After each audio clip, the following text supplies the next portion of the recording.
igituza cy'umunihiro gihunitse ibyuma ndi maboko ko iminyurunya mu berwane nkindi mu nkerabeza abahungu bambona nanaze bati turamukizwa niya ni muhumure simbarasa ndabasekesha mbakure mu muntu ndi nkuba y'amashyengo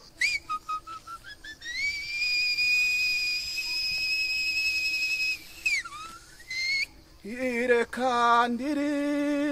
imbehe inkazi wacu mundeke ndiri imberero mvuga ibigwi byahazo reka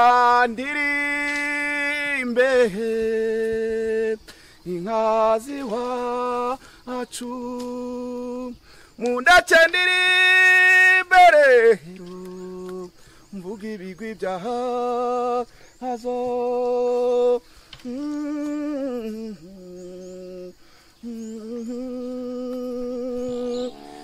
reka ndiri imbehe inkazi wacu mundeke ndiri imberero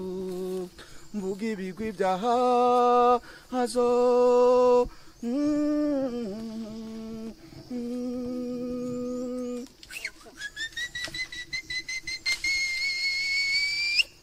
nkundira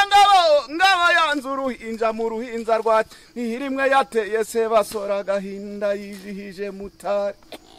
uzazure ebe ngabo yica abagomikare agabikaremereza nabare ku ruhimbi yanze kuryamira ikibero ngo batayirebera ikibega igasangura ngabo we irakanzivuga zigira amabera acumba kwisha babagore babo basiganiye kugemura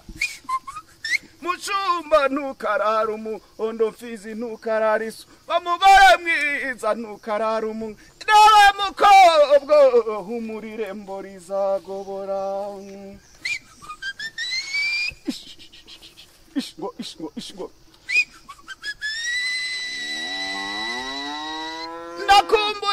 nkumbuye urwirungu rw'amabere maremare musore wa runyoya asa na kirima nzira icyasema kandi nkindi taramushengura